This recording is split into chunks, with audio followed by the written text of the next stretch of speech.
ಪಾಪ RCB ಸೋಲುತ್ತೆ, GT ಗೆಲ್ಲುತ್ತೆ ಅಂತ ಅದೆಷ್ಟು ಜನ ನಿದ್ದೆ ಮಾಡ್ಕೊಂಡು ಟಿವಿ ನೋಡ್ತಿದ್ರೆ ನಾವು. ಇವತ್ತು RCB ಗೆದ್ದಿರೋದು ಅವ್ರಿಗೆ ಹೆಂಗಾಗಿರುತ್ತೆ ಮೆಣಸಿನ್ಕಾಯಿ ಇಟ್ಟಂಗ ಇರುತ್ತೆ. ಸಾರಿ ಹೇಟರ್ಸ್, ನಾವು RCB ಫ್ಯಾನ್ಸ್ಗಳು ಇವತ್ತು ಕಪ್ ಗೆದ್ದಿರೋ ಫುಲ್ ಬಿಸಿ, ಬರ್ನಲ್ ತಂದ್ಕೊಡಕ್ಕಾಗಲ್ಲ.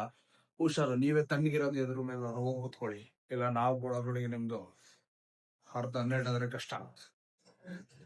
ಹೇಳ್ತಿದ್ರು ಏನೋ ಒಂದ್ ವರ್ಷ ಅಳಗ್ ಬೀಳಕ್ಕಲ್ಲ RCB ಕಪ್ ಗೆದ್ದು ಬಿಟ್ರೆ ಇನ್ನು ವರ್ಷ ಗೆಲ್ಲಂತ ಅಂತ. ಈಗ 2 ವರ್ಷ ಕಂಟಿನ್ಯೂ RCB ಕಪ್ ಗೆದ್ದಿದೆ, ಇನ್ನೇನಾದ್ರು 16 ವರ್ಷ ಕಂಟಿನ್ಯೂ RCB ಕಪ್ ಗೆದ್ದು ಬಿಟ್ರೆ 17 ವರ್ಷ 18 ಕಪ್ಪು.